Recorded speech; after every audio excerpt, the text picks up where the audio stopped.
Okay, it's a quick video for myself, Harvey Goldman. No cuts, no edits, no filters, and no hair. So, today's video. Britain's working classes. Where are they? It seems that they're being erased and they're being rebranded as lazy. Hear me out. So, the most hard-working people in Britain are basically being painted by big media as scroungers, as failures, and as burdens on the rest of society. It's not an accident. It's basically a strategy. It's not just that working class people are struggling. They are. But at the same time, they're being blamed for struggling. You've got politicians, you've got media outlets that are trying to shine a light on working classes, that they're basically working overtime to convince the public that poverty is a choice, whereas we know that's absolute BS. For many, it's not. For many, it's thrust upon them.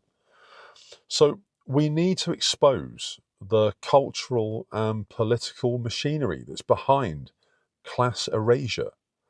And also, we need to realise that reclaiming working class identity is really an urgent act of resistance. It should be the most important thing on our minds.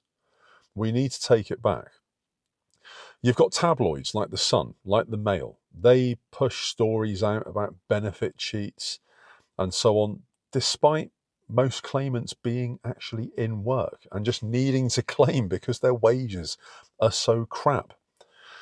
In fact, check this out. HMRC's own figures. 1.1 billion lost to fraud versus 39 billion lost to tax evasion and tax avoidance. Guess which one gets more airtime?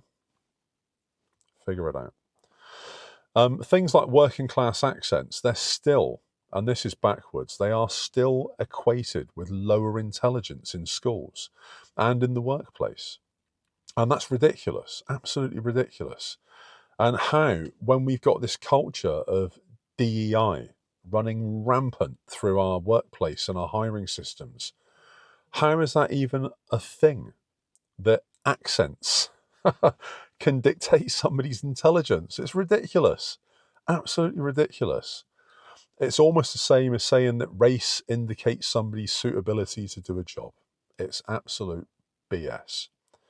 You've got class-based hiring bias. So applicants from privileged backgrounds, they're basically 70% more likely to get interviews in the first place. Hardworking families are used as political whips. And it basically excludes single parents, disabled people, renters, and so on. You've got TV and streaming content that rarely shows real working class lives. This has now been replaced with basically comedic caricatures or just sob stories.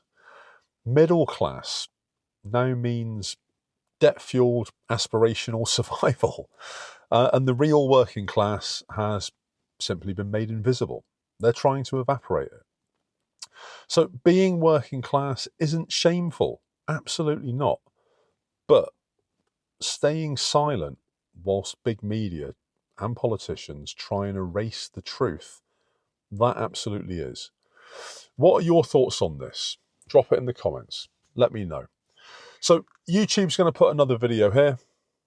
You may like it, you may not. Remember to like, follow, subscribe, ring the bell, all that jazz, and there'll be another video tomorrow. Goldman, peace out.